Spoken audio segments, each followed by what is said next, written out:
안녕하세요. 저는 서울에 사는 40대 중반 여성입니다. 현재는 딸 둘과 남편, 이렇게 네 식구가 함께 살고 있어요. 저는 평범한 직장인이고 남편도 직장인입니다. 물론 남편은 저보다 훨씬 좋은 회사에 다니고 연봉도 더 높기는 해요. 저와 남편은 맞벌이이기는 하지만 굳이 돈 때문에 맞벌이라 하는 건 아닙니다. 남편이 잘 벌기도 했고 물려받은 재산도 조금 있거든요. 게다가 저희 친정이 남들과 비교하면 조금 괜찮은 편이기는 해요. 뭐 대단히 재산이 많다거나 한 건 아니고 친정 엄마가 식당을 하시거든요. 그런데 그 식당이 굉장히 잘 돼서 돈을 굉장히 많이 버셨습니다. 흔히들 대박 식당이라고 하죠. 그런 식당의 사장님이셨어요. 엄마는 제가 아주 어렸을 때부터 식당을 하셨습니다. 저희 아버지가 제가 어릴 때 이른 나이에 사고로 돌아가셨는데 그러고 앞길이 막막했던 엄마가 뭐라도 해봐야겠다 싶어서 아버지의 보험금으로 시작한 식당이었어요. 저희 엄마는 요리를 잘하기로 유명하셨거든요. 엄마의 식당은 처음에는 동네에서만 잘 됐지만 제가 고등학교에 다닐 때쯤이었나? 텔레비전에 우연히 한번 나온 다음부터는 정말 그야말로 대박이 났습니다. 그 덕에 저는 엄마의 사랑을 아주 듬뿍 받고 자란 건 아니었지만 경제적으로는 늘 풍족했어요. 바쁜 엄마가 원망스럽다거나 그런 감정을 느낄 새도 없었습니다. 엄마가 정말 열심히 사는 걸 누구보다 가까이서 누구보다 더 잘 봐오기도 했고 또 저는 기본적으로 그런 엄마를 진심으로 존경했었거든요. 대학에 가서도 방학 때나 시간이 조금 남을 때면 늘 엄마의 식당에 가서 엄마를 도와드렸던 것 같아요. 그러면서 더더욱 엄마에 대한 존경심이 생겼습니다. 이 힘든 일을 이렇게 오랫동안 해오신 거에 대해서 말이죠. 엄마의 식당은 정말 잘 됐기 때문에 가맹점, 뭐 그런 사업 제안도 참 많았어요. 하지만 그럴 때마다 엄마는 자신이 그 정도의 역량이 안 되고 자신이 다 관리를 할 수도 없는데 이 식당의 이름을 걸고 그렇게 장사하고 싶지 않다고 늘 거절하셨어요. 그 때문에 엄마의 식당은 더더욱 손님들로 북적였고요. 주변에서는 저에게 이런 말도 했습니다. 솔직히 너네 어머니 식당 거의 황금알 낳는 거위 수준 아니냐? 그냥 네가 물려받아. 왜 회사에 다니고 있어? 그러니까 나 같으면 식당 나가서 같이 일하면서 일 배우겠다. 다들 그렇게 이야기했어요. 그렇게 잘 되는 걸 왜 물려받을 생각을 하지 않느냐고 말이죠. 저는 정확히는 물려받을 생각이 없는 게 아니라 요리를 엄마만큼 잘하진 못했습니다. 그리고 크게 관심이 있지도 않았고 말이죠. 그래서 그냥 그 일은 내 일이 아니다 라고 생각했을 뿐이에요. 엄마도 딱히 강요하지 않으셨고 말입니다. 그런데 이 식당에 꾸준히 관심을 보인 사람은 따로 있었습니다. 그건 다름 아닌 시누이였어요. 저희 시누이는 만날 때면 꼭 저희 엄마의 식당의 안부를 물었습니다.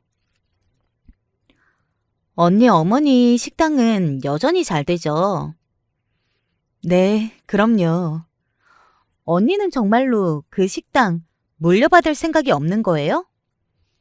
뭐, 사람 일이야 모르는 거니까 절대라는 건 없어도 아직은 생각 없어요. 특히 제가 식당을 물려받게 될지 아닐지에 대한 제 생각을 늘 궁금했어요. 제가 의아하다고 이상하다고 느낄 정도로 말입니다. 시누이는 현재 하는 일이 없기는 했어요. 남편의 집안은 평범한 수준이었습니다.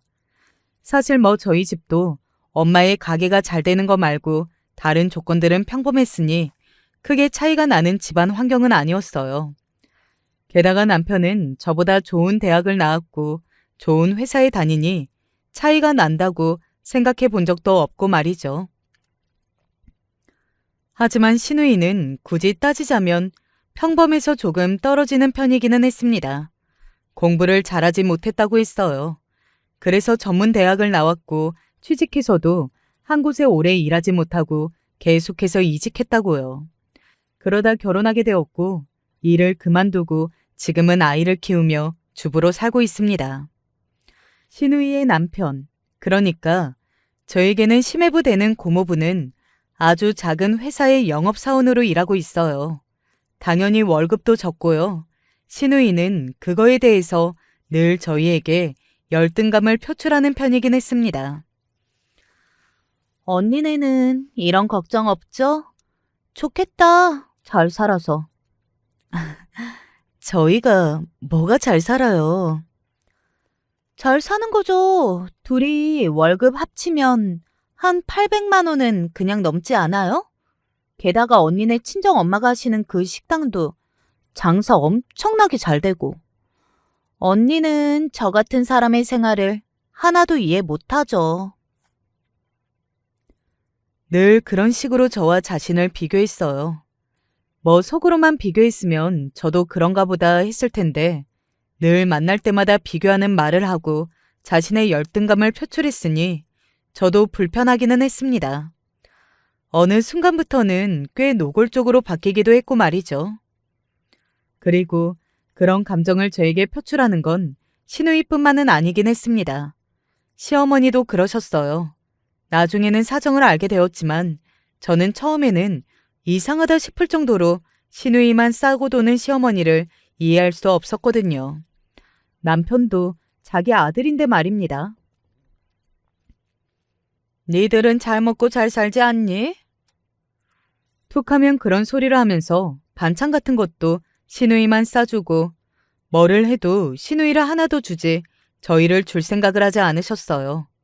처음에는 저희가 정말로 살림이든 뭐든 더 나으니까 시누이를 더 챙겨주고 싶은 엄마의 마음이겠거니 했지만 시어머니는 그 정도가 지나치기는 했습니다.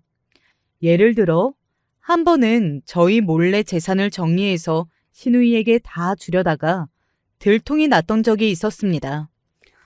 뭐 제가 시어머니의 재산을 바란 건 아니었어요. 엄청난 돈도 아니었지만 저희는 시누이와 비교하면 상대적으로 여유로웠으니까요. 그런데 그런 걸 정말 한마디 상의도 없이 주려고 했다든지 또 시누이의 아이들과 저희 아이들에 대해 노골적인 차별도 있었어요. 왜 뭐라 콕 집어서 설명할 수는 없지만 저희 아이들에게는 정을 주지 않는다고 해야 할까요? 그리고 남편이 아프다는 말에는 뭐 젊은 애가 그 정도로 골골거리니? 라는 퉁명스러운 말로 넘어가는 반면 시누이가 조금이라도 기침을 하면 아이고 고생을 많이 해서 몸까지 약해지나? 엄마가 보약 한 제 해줄까? 뭐 이런 식이었습니다. 아무리 시누이가 조금 더 힘들게 살고 더 아픈 손가락이라고 해도 조금 이상하긴 하잖아요. 그리고 물론 그게 다 옳다는 건 아니지만 통상적으로 대한민국의 모든 어머니들은 딸보다 아들을 더 좋아하기도 했고 말이죠. 딸이 조금 더 힘들게 살아서 그런 거 치고라도 너희 시어머니는 좀 이상한 편이기는 해. 너 결혼식장에서도 너희 시어머니가 네 남편 뭔 남처럼 보듯 봐서 놀랐잖아. 우리끼리라지만 그때 친엄마 맞아? 막 그랬었어. 너무 퉁명스러워서. 생각해보니 그랬습니다. 시어머니는 그때도 정말 남 결혼식에 온 것처럼 무신경했거든요. 결혼을 준비하는 모든 과정에서도 그랬고 말이죠. 하지만 시누이는 결혼하는 과정부터 달랐어요. 사이될 사람이 마음에 안 든다며 그런 남자랑 결혼하면 너만 고생한다고 어르고 달래고 난리를 쳤던 기억도 있고 또 결혼식장에서는 세상 잃은 사람처럼 펑펑 울었고 말이죠. 막내라 그렇다. 딸과 엄마는 유대감이 깊어서 그렇다. 딸이 더 못 사니까 아픈 손가락이라 그렇다. 뭐 모든 이유를 다 대도 이상한 구석이 한두 곳이 아니기는 했습니다. 자기 혹시 친아들 아닌 거 아니야? 어느 날은 남편에게 우스갯소리로 그렇게 물어봤던 적도 있어요. 그러면 남편은 허허 웃으며 그냥 넘어갔고 말이죠. 마치 그게 무슨 소리냐 하는 것처럼 말이에요. 남편이 절대 그런 시어머니에게 뭐라고 하는 사람이 아니었기 때문에 제가 나서서 뭐라고 할 수도 없는 노릇이라 그냥 모르는 척 그렇게 살았습니다. 시간이 지나니 그런 거에도 적응이 되고 익숙해지기도 했고 말이죠. 그래서 몰랐습니다. 남편과 시어머니 사이에 숨겨진 비밀을 말이죠.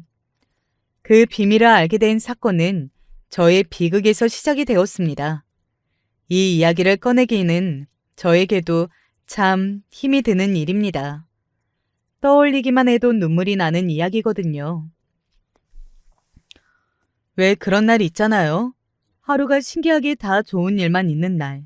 그날도 딱 그런 날이었어요. 아침에 아이들도 일찍 일어나서 바로바로 자기 일을 했기 때문에 제가 몇 번이나 깨우지 않아도 되었고, 그날따라 출근길도 신호 한 번 받지 않고 술술 가셨습니다. 그리고 회사에서도 골머리를 썩이던 일이 생각보다 쉽게 해결이 되어서 기분이 참 좋았어요. 남편도 일찍 퇴근할 것 같다는 연락을 받고 오랜만에 가족끼리 외식이나 할까? 날씨가 좋은데 어디 드라이브라도 갈까? 뭐 그런 행복한 고민을 하고 있을 때였습니다. 모르는 번호로 전화가 왔어요. 원래 제가 하는 일의 특성상 모르는 번호로 전화가 오는 경우가 종종 있기 때문에 저는 무조건 다 받거든요. 그래서 아무 생각 없이 업무상 전화이거나 아니면 또 스팸 전화이겠거니 하고 전화를 받았습니다. 그리고 그 이후로 저에게 엄청나게 비극적인 일이 펼쳐졌어요.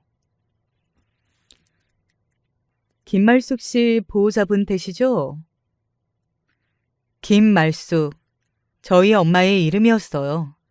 순간 저는 어떤 불길한 예감이 손발이 덜덜 떨려오는 걸 느꼈습니다. 그런 식으로 전화가 와서 보호자냐고 묻는 건 엄마에게 무슨 일이 생겼다는 말이잖아요. 네. 그런데 무슨 일이시죠? 정말 덜덜 떨리는 음성으로 물었던 것 같아요. 그리고 그 다음에 들었던 말은 아직도 잊혀지지가 않습니다. 여기 응급실인데 보호자분 빨리 병원에 오셔야 할 것 같아요. 음주운전. 뺑소니라고 했습니다. 정신없이 달려간 병원에서 피투성이가 된 엄마의 얼굴을 마주한 순간, 그 순간을 저는 아직도 잊을 수가 없어요. 지금도 생각하면 손과 발이 벌벌 떨려오고 또 눈물이 앞을 가립니다. 엄마는 총 3번의 수술을 받았습니다. 저는 회사에 휴직기를 냈고 엄마 옆에서 한시도 떨어지지 않고 붙어 있었어요. 병원에서는 의식을 한번 회복하기도 힘들 거라고 했습니다. 하지만 엄마는 저와 손녀들에게 마지막 인사라도 하고 싶으셨는지 기적적으로 의식을 찾으셨어요. 그날 정말 엄마를 붙잡고 계속해서 말했던 것 같아요. 나는 단 한시도 엄마가 자랑스럽지 않았던 적이 없었어. 내 엄마가 되어줘서 정말 고마워, 엄마. 다음 생에는 내가 엄마의 엄마로 태어나서 엄마를 더 많이 사랑할게. 엄마는 그렇게 세상을 떠났어요. 그해 겨울, 저는 정말 너무나 힘들고 추운 겨울을 보내야 했습니다. 정말 정신이 차려지지 않았어요.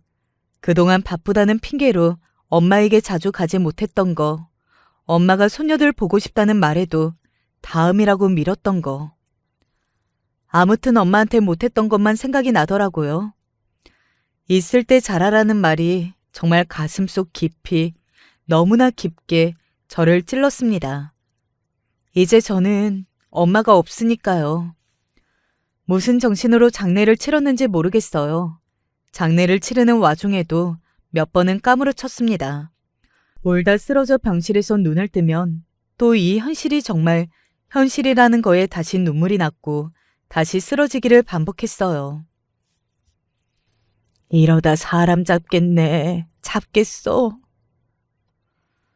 오죽하면 저만큼 힘들어하던 이모가 저를 보고 저러다 조카까지 잡겠다며 정신을 붙잡고 맬 정도였으니 말입니다. 아마 그 시기에는 이모와 남편이 아니었으면 저는 정말로 죽었을지도 몰라요. 그만큼 힘든 시기였습니다. 그 와중에 한 가지 기억이 나는 게 있어요. 어머니가 하시던 식당은 이제 어떻게 되는 거냐? 몇 번을 까무러치던 며느리의 그 초췌한 몰골을 보고도 시어머니는 그게 궁금한지 그걸 물었다는 건 말입니다. 제가 무슨 그런 걸 묻냐는 얼굴로 시어머니를 바라봤고 평소에는 정말 시어머니에게 아무 말을 하지 않던 남편이 낮은 목소리로 말했어요. 지금 그런 걸 물어보실 때는 아닌 것 같은데요. 남편의 그 낮은 목소리에 시어머니는 궁시렁궁시렁 거리며 입을 다물었습니다. 사실 저는 눈치가 없었던 건지 아니면 시어머니와 시누이가 그런 생각을 하고 있을 거라는 걸 상상도 못했던 건지 그때까지만 하더라도 왜 그런 이야기를 자꾸 물어보시는지 도통 이유를 알 수 없어 했어요. 그냥 가게가 워낙 잘 되는 가게니까 그런 게 궁금한가 정도였습니다. 사실 저희 엄마의 식당은 이모가 엄마를 많이 도와서 하고 계시긴 했거든요. 그래서 엄마가 그렇게 갑자기 돌아가시게 되고 난 뒤에도 이모가 신경을 많이 써줬고 말입니다. 사실 엄마가 돌아가시고 2달 정도 동안은 멍하니 보냈기 때문에 남기고 가신 재산이라든지 다른 기타 문제는 그 뒤에 하나 둘 정리를 하고 있었어요. 생각보다 엄마가 남기고 가신 재산이 많더라고요. 그걸 정리하면서 또 많이 울었습니다. 제 이름과 저희 딸 둘의 이름으로 만들어진 통장들도 있더라고요. 언젠가 주시려고 해두신 모양이었어요. 제가 그래도 정신을 조금 차린 것 같자 어느 날 이모가 물었습니다. 식당 나와서 일 배워볼래? 사실 그전까지만 하더라도 식당에 전혀 생각이 없었거든요. 그냥 엄마랑 이모가 잘하고 계시기도 했고 또 흥미가 가는 일도 아니었고요. 그런데 엄마의 유품을 정리하면서 본 엄마의 일기장에서 엄마가 단순히 돈을 벌기 위해서가 아니라 정말로 식당 일이 좋아서 자부심과 긍지를 가지고 하셨다는 게 느껴져서 엄마의 그 마음을 이어받고 싶다는 생각이 조금 들기는 했습니다. 그래서 이모한테 생각해 보겠다고 답변했어요. 물론 식당 일이 힘들고 고되기는 해. 그래도 나는 네가 했으면 좋겠어. 언니랑 같이 하던 일이라 나 혼자 하는 게 심정적으로 너무 외롭고 힘들기도 해서. 이모의 그런 말을 들으니 더더욱 마음이 가긴 하더군요. 하지만 식당 일이라는 게 밤낮이 없고 휴일이 없고 어찌되었든 가족들과도 논의하고 상의해 봐야 하는 일이라 남편과 많은 이야기를 나누게 되었던 것 같아요. 그리고 내린 결론은 당신이 하고 싶으면 해야지 였습니다. 하지만 당장 시작할 건 아니었고 저도 어느 정도는 마음의 준비가 필요하긴 했어요. 그때도 아직 엄마를 미처 다 보내지 못한 상태긴 했거든요. 그리고 얼마 지나지 않아 그 일이 터졌습니다.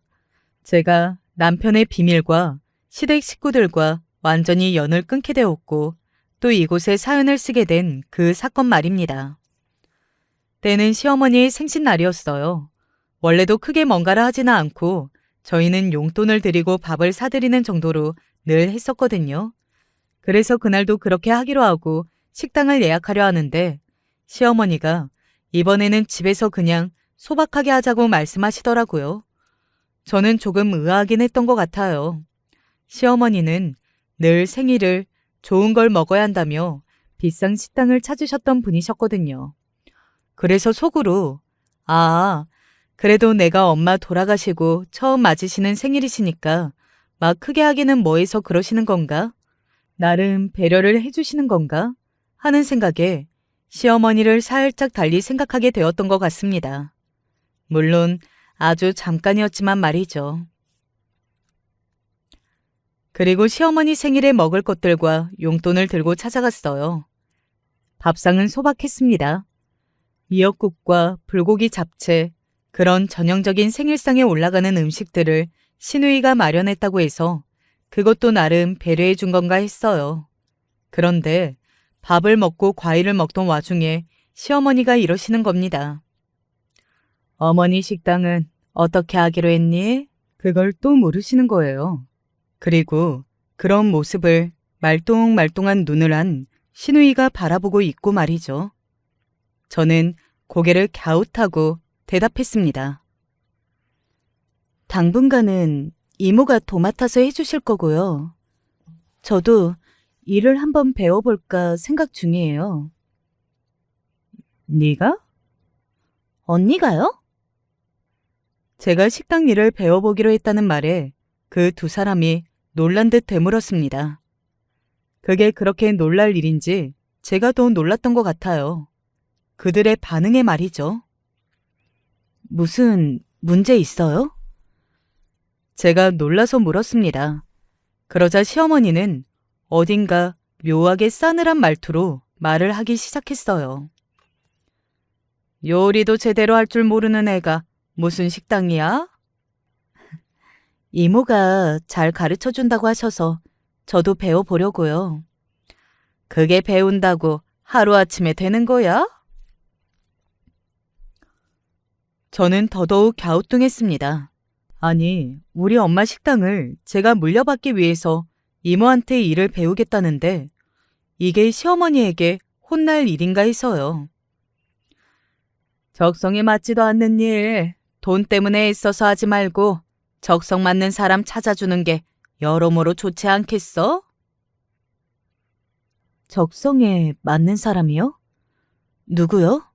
저희 이모요? 이모가 같이 하자고 해서 하는 건데, 그리고 해보지도 않고 적성에 맞는지 아닌지 판단하기도 이르고, 저 돈 때문에 하는 것도 아니에요.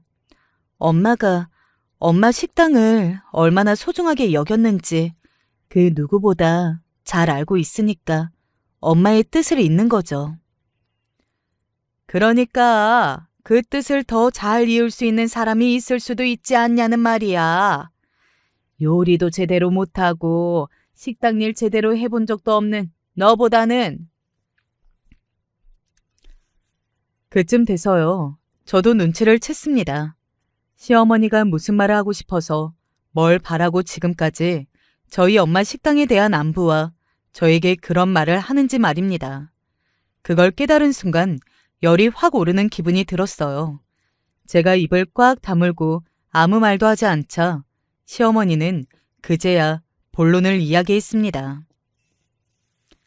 여기 적성에도 잘 맞고 보나마나 잘 할 애가 있는데 왜 길을 돌아가? 순간 정말 어이가 없어서 헛웃음이 나올 뻔했어요. 시어머니가 말하는 사람은 다름 아닌 신우이였습니다. 그러니까 저희 엄마의 식당을 지금 신우이에게 맡기라는 말을 하는 거였어요. 언니, 저 정말 잘할 수 있어요. 그래, 얘보다 잘할 애가 또 없다. 요리 잘하지. 식당에서 일해본 경험도 있지. 그리고 가족 아니냐. 그 누구보다 열심히 마음을 다해서 할 사람이지. 옆에서 남편이 조용히 한숨을 쉬는 게 느껴졌습니다. 아마 남편은 다 알고 있었을 거예요. 그러니까 놀라지 않고 가만히 한숨을 쉰 거겠죠.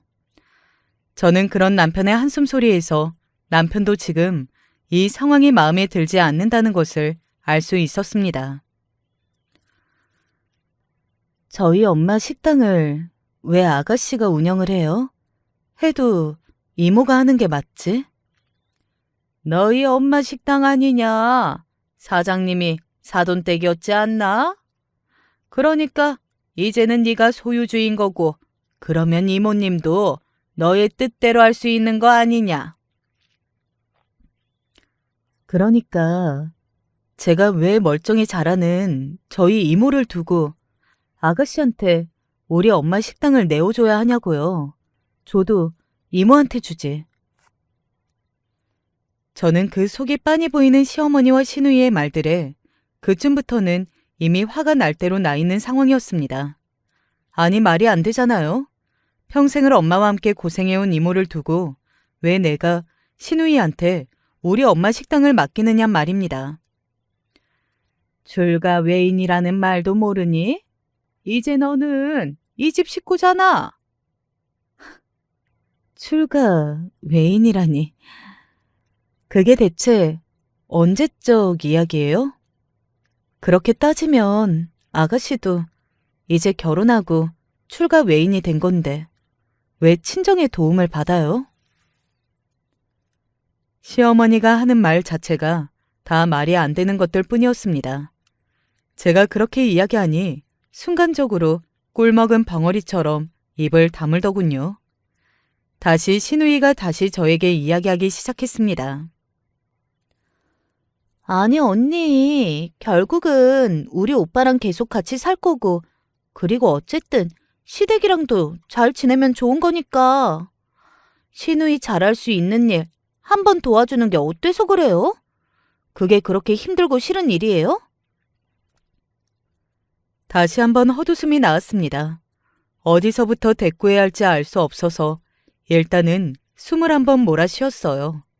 그들의 말을 들어줄 생각은 단 하나도 없었지만 잘못된 생각이나 말은 짚고 넘어가야겠더군요. 너무 괘씸해서 말이죠. 아니요. 그렇게 힘든 일이고 아니고를 떠나서 이건 우리 엄마 식당이에요. 그리고 단순한 식당도 아니고 엄마가 일평생을 바쳐서 자긍심을 가지고 해오신 식당이고요. 이모와 함께요. 그런 식당을 누가 달래고 해서 가족이라는 이유만으로 제가 줘야 하는지도 모르겠고요. 그리고 이 식당을 맡겠다고 하시는 이유도 어차피 다 돈 때문 아니에요? 아가씨 적성의 식당에 맞는 거면 다른 식당들도 많고 요리가 그만큼 자신이 있는 거면 아가씨가 직접 차리면 되지. 왜 우리 엄마 식당을 맡겠다고 하느냐고요. 결국에는 이 식당이 장사도 잘 되고 돈도 많이 버는 식당이니까 욕심 부리시는 거잖아요. 뭐? 지금 내 딸 보고 남의 식당에 가서 일을 하라는 거냐? 제가 식당을 차릴 돈이 어딨어요. 보세요.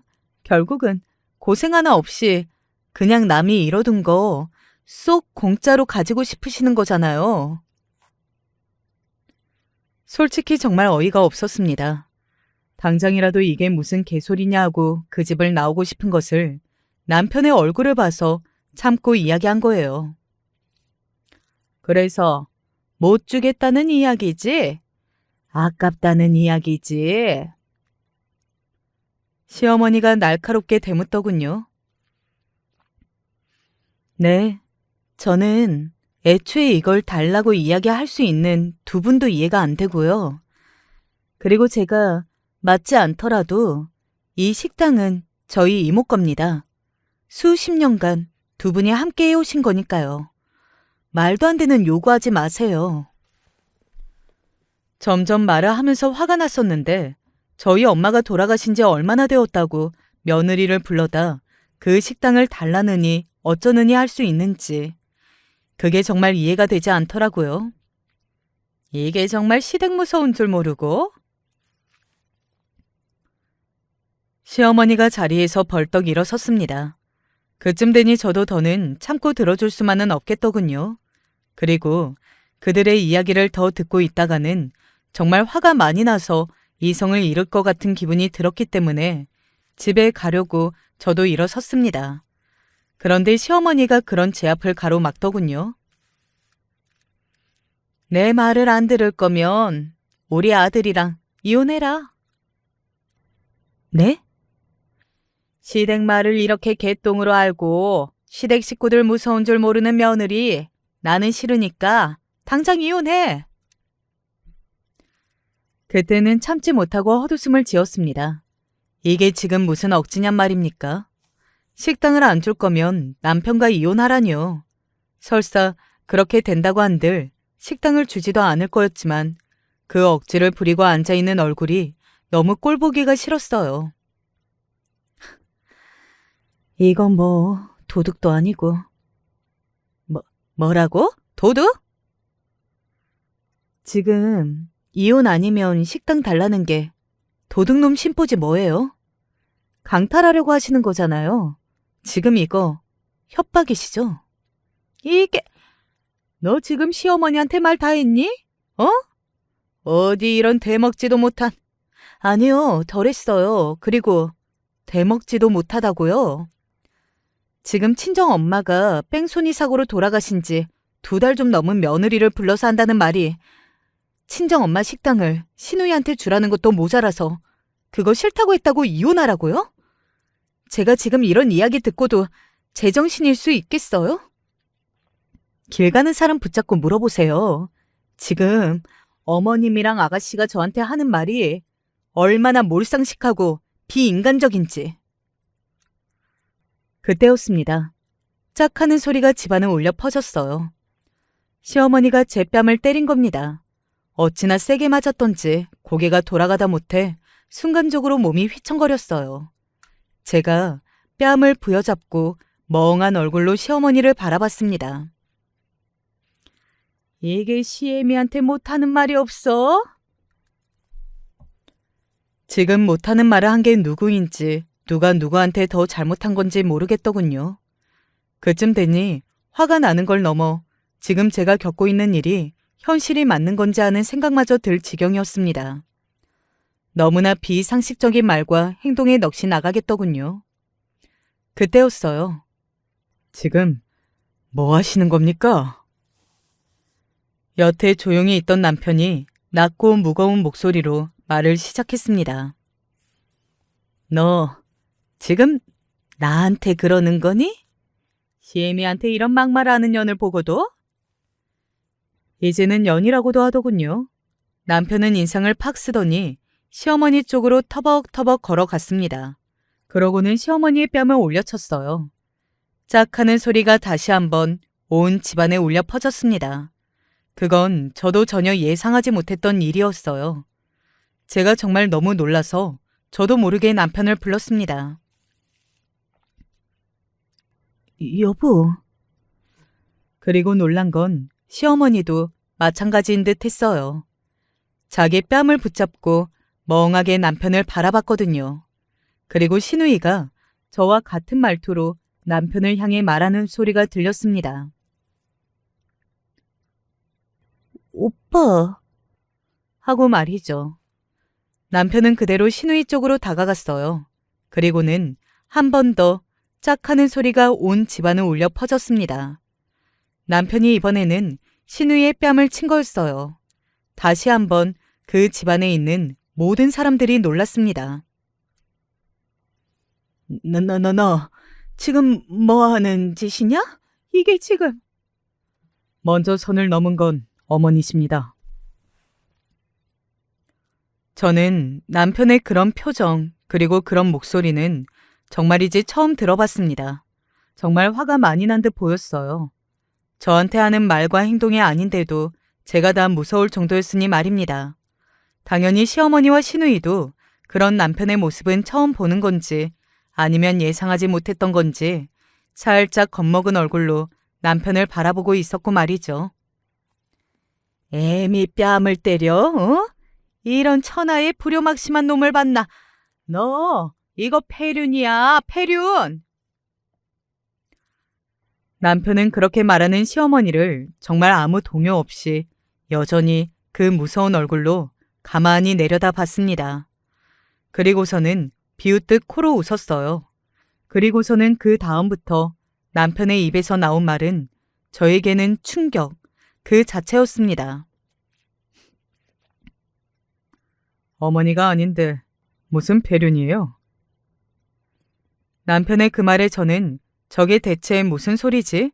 하는 얼굴로 남편을 바라봤고 그건 신우이도 마찬가지였어요. 하지만 시어머니는 그 말에는 놀라지는 않더군요. 남편은 계속해서 말을 이어갔습니다. 제가 그동안 어머니를 그래도 어머니라고 불러드리고 대접해드린 건 아슬아슬하지만 그래도 선을 넘지는 않으셔서였습니다. 그런데 오늘 선을 넘으셨잖아요. 그것도 아주 세게 말이죠. 그러면 저는 이제 더 이상 참을 필요가 없어지는 거죠. 아니, 오빠, 지금 그게 무슨 소리야? 엄마니까 당연히 엄마 대접을 해드리는 거지. 그리고 어머니가 아니라니? 지금 이런 일 때문에 엄마를 버리겠다는 소리야? 그런 신우이를 남편은 아무 감정 없는 눈으로 바라봤어요. 평소에도 친하다거나 살갑다고 생각되는 남매지간은 아니었지만 그래도 가족이니까 속으로는 서로를 조금이라도 생각하고 있을 걸로 생각했는데 남편은 전혀 그렇지 않아 보였습니다. 누가 내 어머니인데? 내 어머니는 내가 7살 때 돌아가셨는데? 남편의 그 말에 저도 신우이도 그 자리에서 아무 말도 하지 못한 채로 굳었어요. 그렇잖아요. 새 어머니. 남편이 어머니를 새 어머니라고 부르는 순간 저는 그때 알았어요. 아, 시어머니가 남편의 친엄마가 아니구나 하는 사실을 말입니다. 그 사실을 알게 된 순간 여태 모든 일들이 설명이 되었습니다. 늘 의문만 품고 있던 일들이 그 사실 하나로 모두가 다 납득이 되더군요. 왜 그 생각은 못했지? 할 정도로 말이죠. 엄마, 이게 다 무슨 소리야? 새엄마라니? 그때까지 입을 꾹 다물고 있던 시어머니가 드디어 입을 열었습니다. 키워준 정도 정인데 7살 때부터 키워준 나는 어머니가 아니라는 거냐? 어? 이런 패응망덕한 자식? 하, 나를 키워줘요? 지금 가슴에 손을 얹고 그 말을 다시 해보세요. 인간이라면 양심이 있다면 나한테 어머니 소리를 들을 자격이 당신한테 있다고 생각하는지. 나중에 들은 이야기지만 남편은 시어머니에게 거의 학대와 방치를 당하며 자라왔다더군요.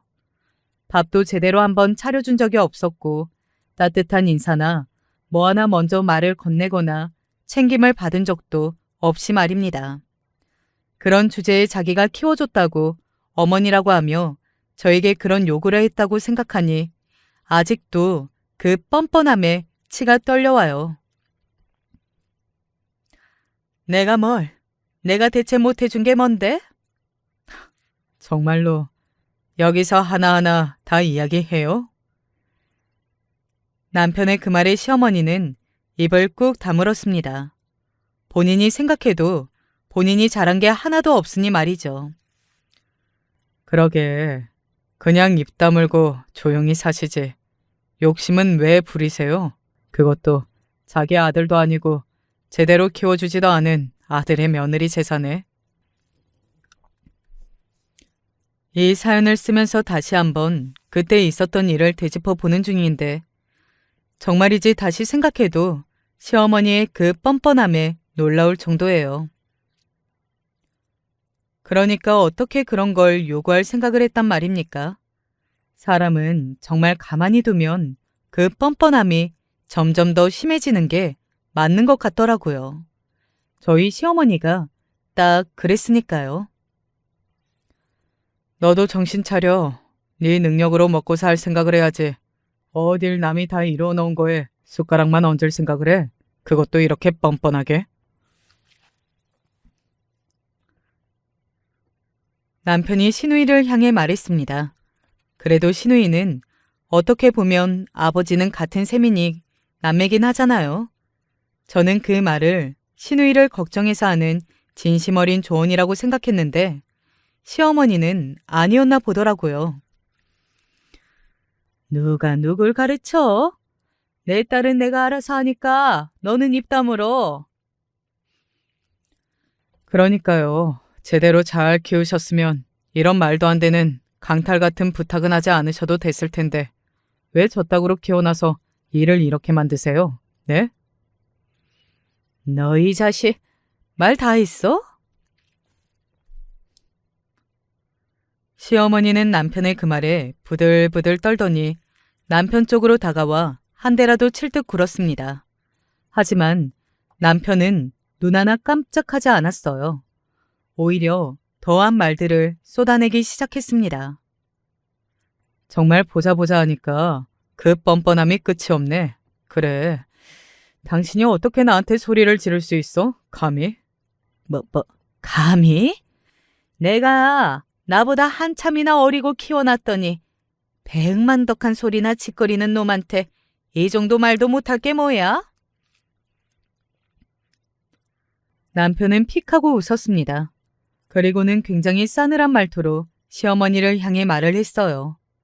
그 말투에 저도 순간 소름이 쫙 돋았습니다. 당신, 내가 정말 모를 줄 알아? 뭘? 남편의 그 말투에 시어머니도 놀라서 더듬거리는 게 보였어요. 우리 어머니가 어떻게 돌아가셨는지? 그리고 그 다음으로 나온 말에 시어머니는 그 자리에서 굳었습니다. 그리고 안색이 새하얗게 질려가는 걸 볼 수 있었어요. 당신이랑 아버지가 불륜해서 우리 어머니 쫓아내고 나 보여주지도 않고 오히려 괴롭히다가 어머니가 화병으로 돌아가신 거 내가 모를 줄 아냐고.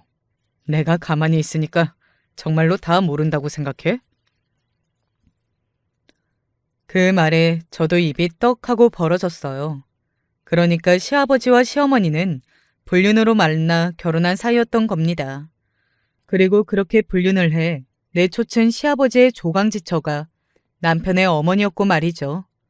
나중에 들었는데 남편의 어머니는 남편이 초등학교에 다니던 시절에 헤어져서 한 번도 뵙지 못하고 돌아가셨다는 사실은 성인이 되어 알게 되었다고 하더군요. 남편은 그것도 모르고 자신을 찾아오지 않는 친어머니를 원망했던 시절도 있었다고 했습니다. 그러니 남편으로서는 시어머니가 얼마나 미웠겠냐고요. 그래도 집안의 평화를 위해 꾹 참아주고 있었던 거였어요. 그런데 시어머니가 선을 넘으셨고 남편이 드디어 폭발하게 된 거였고 말입니다. 엄마, 그게 정말이야? 아빠랑 엄마가 불륜이라고? 네가 불륜으로 태어난 자식이야. 너 그 입 못 닫혀? 네, 못 다쳐요. 시어머니의 그 말에도 남편은 아랑곳하지 않았습니다. 오히려 당당하게 고개를 들고 말을 이어갔어요. 너도 너희 엄마 자식 아니랄까봐 정말 뻔뻔하다. 어떻게 새어머니 어머니 식당을 달라는 말을 할 수가 있는 거냐? 그것도 친정엄마가 돌아가신 지 얼마 되지 않았다는 걸 알면서. 하긴 뭐 그렇게 멍청하니 그러고 사는 거겠다만. 사실 저는 남편에게 많이 놀라기는 했어요. 그런 말을 할 수 있는 사람이라고는 단 한 번도 생각해 본 적 없고 상상을 해본 적도 없었거든요. 그래서 상당히 놀란 채 남편을 바라봤던 것 같습니다. 물론 실망이나 그런 걸 한 건 절대 아니었어요. 오히려 남편에 대해 안쓰러운 마음이 들었으면 들었지 말이죠. 뭐라고? 왜 거지처럼 남한테 구걸할 생각을 해? 정정당당하게 네가 벌어서 살 생각을 해야 너라도 네 자식한테 떳떳해야 할 거 아니야. 할머니가 이 모양 이 꼴인데. 이 자식이? 시어머니가 남편의 뺨을 내리쳤습니다. 그날 대체 몇 명이 뺨을 때리고 맞았는지 참 지금 생각해봐도 엄청난 밤이긴 했던 것 같아요. 제가 틀린 말 했어요? 하지만 남편은 정말 맞은 기색 하나도 없이 평온하게 그렇게 대답했습니다. 본인이 부끄러운 삶을 살아오셨으면 자식이라도 떳떳하게 살게 돕지는 못할 망정 며느리를 불러서 식당 강탈할 생각부터 하질 않나. 대체 나이를 어디로 드신 거예요? 네? 그 나이 먹도록 그러면 어떡하냐고요? 너 당장 나가. 내 집에서 당장 나가. 시어머니가 더 이상 참지 못하고 나가라고 고래고래 소리를 질렀습니다. 남편은 그제야 돌아서서 제 손을 잡더군요. 그러고는 시어머니와 시누이를 향해 말했습니다. 안 그래도 나가려고 했고 연을 끝내 어쩌네 그런 말씀하실 필요도 없어요. 아까 제가 나설 때부터 그럴 생각하고 나선 거였으니까. 그리고 아버지한테 이르니 어쩌니 그런 협박도 이제는 안 통해요. 제가 무슨 7살짜리 애도 아니고 아버지한테 이른다고 겁먹지도 않으니까. 만약 아버지가 뭐라고 제 탓을 하시면 저는 아버지와 연도 끊을 생각입니다. 남편의 그 말에는 시어머니가 놀란 것 같더라고요. 하긴 저도 놀랐습니다. 시아버지와 연을 끊는다고 말하니 말이죠. 그리고 너도 정신 똑바로 차리고 살아. 그래도 아버지는 같으니까 내가 너를 위해서 충고해 주는 거야. 남의 것 뺏을 생각은 하지 말고 너희 엄마처럼. 그 말을 마지막으로 시댁을 나왔습니다. 그 뒤로 시어머니가 남편을 향해 소리를 꽥 하고 지르는 소리가 들려왔어요. 하지만 남편은 눈 하나 꿈쩍하지 않더군요. 저는 그런 남편을 내내 놀란 눈으로 바라봤습니다. 그날 일을 겪은 그 순간도 무슨 드라마를 보는 것 같이 현실감이 없었지만 지금에 와서 다시 돌이켜봐도 그런 기분이 드네요. 그날 저녁 집으로 돌아와 남편과 많은 이야기를 나눴습니다. 그동안 남편이 마음고생한 이야기를 들으며 위로도 해주고 남편은 괜찮다고 말하며 오히려 저에게 미안하다고 하더군요. 나한테 시집 오지 않았으면 이런 꼴을 안 당해도 됐을 텐데 미안해. 그게 무슨 당신 탓이야. 그리고 우리 집 이야기를 당신한테 그동안 못한 것도 미안하고 나한테는 너무 상처가 되는 일이라 다시 꺼내서 이야기하기 너무 힘들었어. 그렇게 이야기하는 남편의 얼굴이 정말로 힘들어 보였기 때문에 저는 어떤 말도 할 수가 없었습니다. 저희 두 사람은 그저 서로를 위로할 뿐이었어요. 그 일을 겪고 나서 저는 오히려 조금 살아갈 기운 같은 걸 얻은 것 같습니다. 저에게 가족은 친정 엄마뿐 아니라 남편도 있다는 사실을 다시 한번 깨달았다고 해야 할까요? 제 가족을 위해서라도 정신을 차리고 살아야겠다는 생각을 했던 것 같아요. 그리고 며칠 지나지 않아 바로 식당에도 나가겠다고 이모에게 연락을 했습니다. 그리고 회사에는 사직서를 냈어요. 그러는 사이 천만다행인 소식이 들려왔습니다. 바로 엄마를 치고 달아난 그 뺑소니범에게 12년형의 선고가 내려졌다는 소식이었어요. 사실 마음 같아서는 평생 감옥에서 썩게 해도 분이 풀리지 않지만 그 뺑소니범이 비싼 변호사까지 써서 형량을 줄이려고 난리를 쳤다는 걸 알고 있기 때문에 12년형도 다행이라는 생각이 들었습니다. 들었는데 그 정도 형이면 뺑소니로 받을 수 있는 최고 형량이라고 하더군요. 물론 때려 죽어도 분이 풀리지는 않겠지만 그래도 억울하게 형량을 덜 받는 일은 일어나지 않아서 다행이라고 생각했어요.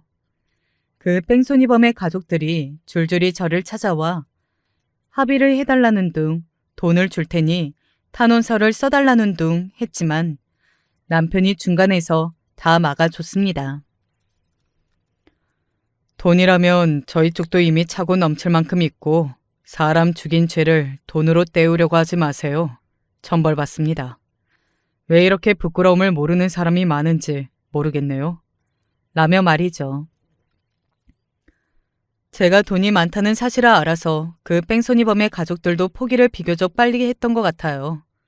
아마 제가 돈이 없었다면 돈으로 끝까지 회유하려 들었을 텐데 말이죠. 생각만 해도 끔찍하고 비양심적이네요.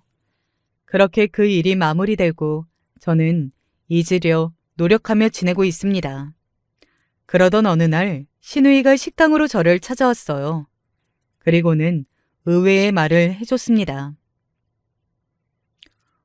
오빠한테 집에 좀 오라고 전해주세요. 저랑 엄마랑 아버지 연락은 통 받지 않아서. 저는 의아한 얼굴로 신우이를 바라봤어요. 애초에 연을 끊고 나온 건데 왜 그러나 싶었거든요. 아버지가 나이가 드셔서 그런 건지는 몰라도 자식, 그러니까 유독 오빠를 많이 찾으셨어요. 왜 안 오냐고 엄마한테 난리를 치셨는데 제가 그냥 다 말했거든요. 이러저러한 이유로 오빠는 이제 더 이상 집에 오지 않을 거라고요. 시아버지는 그 이야기를 듣고 노발대발하셨다더군요. 그러고는 시어머니에게 나갈 거면 네가 나가라는 소리를 지르고 왜 그런 짓을 했냐고 하시면서 말이죠. 엄마는 지금 이 나이에 집에서 쫓겨나면 어디서 뭘 먹고 살아야 할지도 모르겠다고 맨날 집에서 우세요. 그러니까 오빠가 집에 와서 아빠한테 연은 안 끊겠다고 한 번만 말 좀 해주세요. 사실 시아버지가 그렇게 나오실 거라고는 생각을 못 했었습니다. 나이가 드니 아들이 땡기거나 아니면 이제 와서 과거의 지난 날을 조금 미안해 하셨는지도 모르죠. 아무튼 저는 그날 바로 신우에게 들은 이야기를 남편에게 전했어요.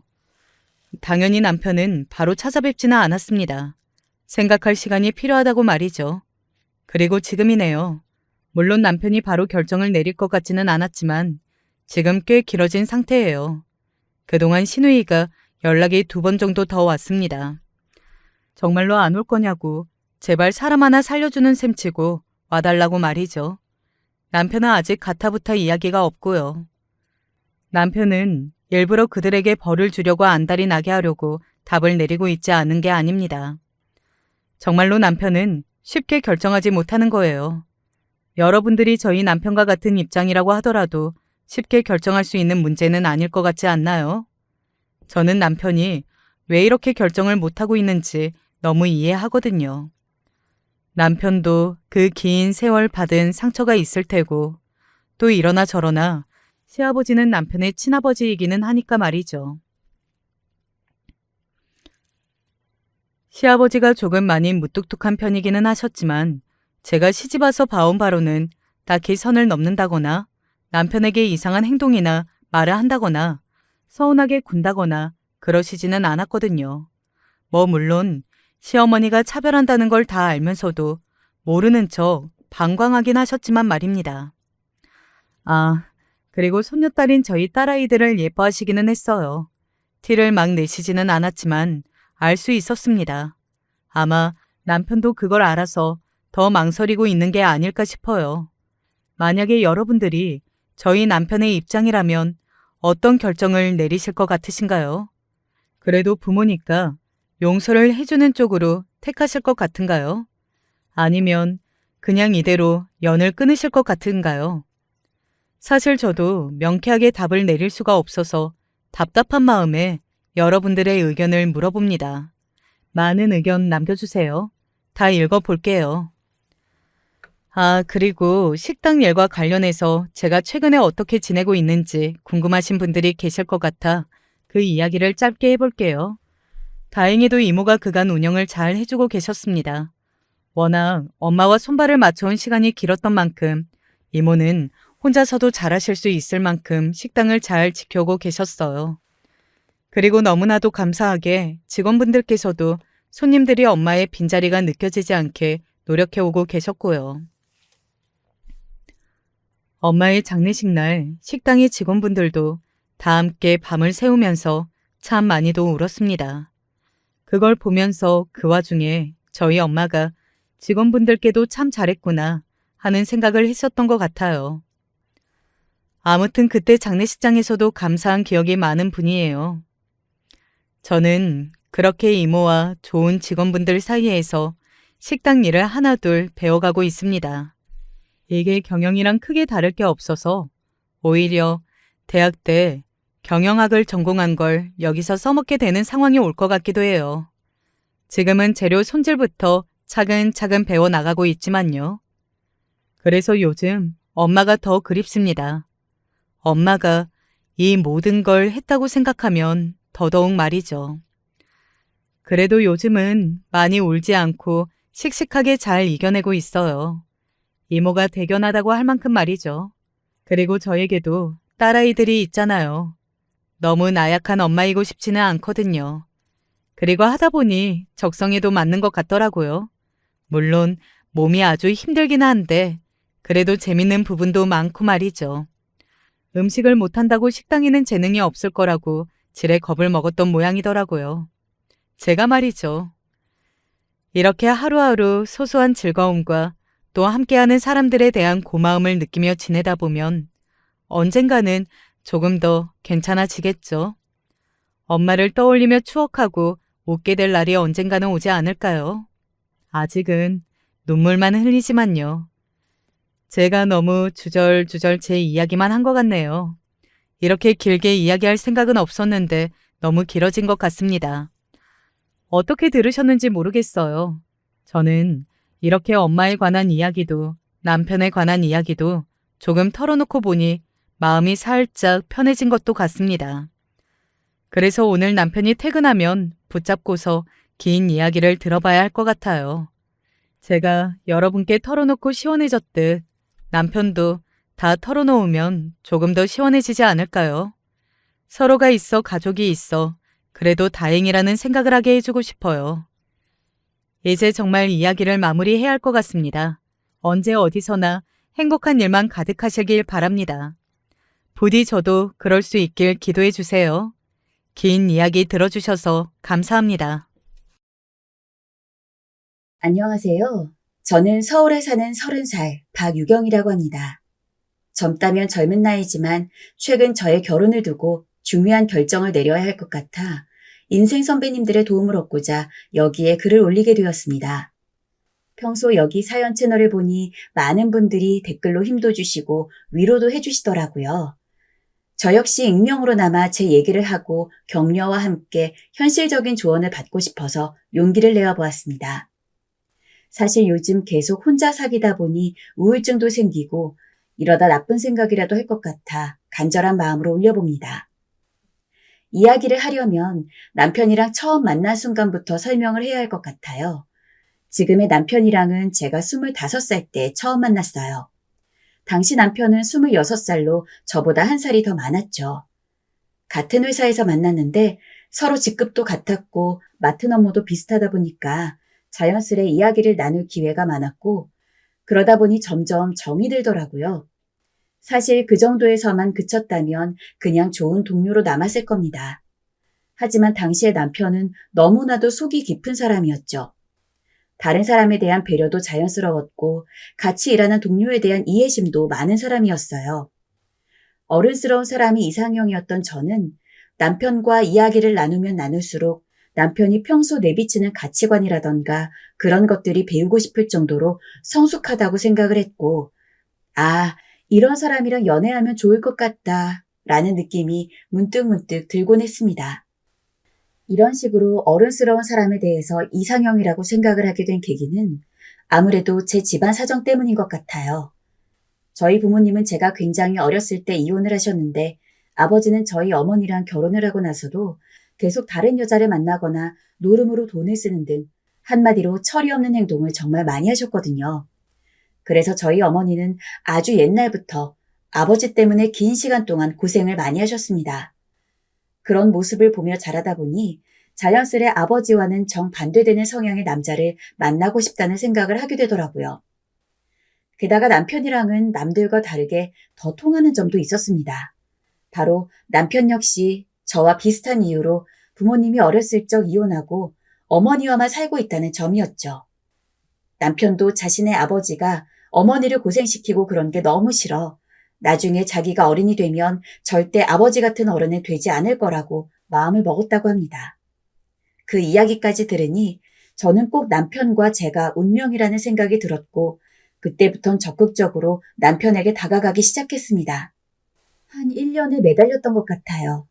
처음 고백할 때는 미안, 그냥 친한 동생으로밖에 생각이 안 되네 라는 단호한 말로 거절을 당했고 속이 상해 좋아하지 않겠다고 마음먹었지만 매일 회사에서 부딪히다 보니 그게 쉽지 않더라고요. 남편에 대한 마음이 접히지 않는다는 걸 인정한 후부터는 어떻게 해야 여자로서 보일 수 있는지 온갖 연구를 다 했던 것 같아요. 그만큼 남편에게 진심이었죠. 가끔 TV를 보면 저는 이 사람 아니면 안 되겠다는 생각이 들었어요. 라는 식으로 이야기하는 사람들을 볼 때마다 에이, 그게 말이 돼? 라면서 웃어넘기기 일쑤였는데 막상 제가 그 상황에 처하고 나니까 정말 그런 생각이 들 수 있겠구나 싶더라고요. 마치 첫눈에 반한다는 건 있을 수 없다고 믿었던 사람이 누군가에게 첫눈에 반한 것처럼요. 다행히 제가 끈질기게 매달려서인지 남편도 어느 순간부턴 더 거절하지 않고 저한테 마음을 열어주었어요. 조금씩요. 저는 그 틈을 노려 조심스레 남편에게 다가갔고 그렇게 저희는 연애를 시작했죠. 연애 초반에는 확실히 제가 남편을 좀 더 좋아했어요. 제가 만나자고 조르고 주말엔 분위기 좋은 곳으로 데이트를 하러 가자고 제안했죠. 남편은 마지못해 그러자고 했고요. 하지만 시간이 갈수록 저희는 점점 동등하게 사랑을 주고받는 관계가 되었습니다. 몇 번 연애를 해보긴 했지만 사실 오래간 적은 없었고 다 기억에도 안 남을 만한 그런 연애였던지라 거의 지금의 남편과 했던 연애가 저에게는 첫 연애와 같았어요. 그리고 처음 사귄 순간부터 저는 남편과 결혼을 꿈꿨죠. 지금 생각해보면 어린 나이에 결혼에 대해서 참 빨리 고려했다고 생각하는데 당시에는 정말 진심이었습니다. 이렇게 쭉 헤어지지 않고 사귀다 보면 언젠간 당연히 결혼까지 갈 거라고 예상이 되더라고요. 보통 결혼을 하려면 상대방 부모님도 만나봐야 하잖아요. 그래서 전 연애 초반부터 남편한테 당신 어머니 한번 뵙고 싶어 라고 꾸준히 이야기했습니다. 사실 바로 결혼할 건 아니라고 하더라도 미리 인사를 드리면서 점수를 따겠다는 셈이 있었습니다. 그리고 정말 나중에 결혼을 하게 되면 제 시어머니가 되실 분인데 어떤 성격이실지도 궁금했고요. 남편은 제가 이야기를 꺼내지 않아도 종종 시어머니에 대해 단정하고 좋은 분이셔 라는 식으로 말을 꺼내 실제로 뵙고 싶기도 했어요. 그리고 사귄 지 반년이 되던 날 저는 처음으로 남편의 어머니를 뵈러 가게 되었죠.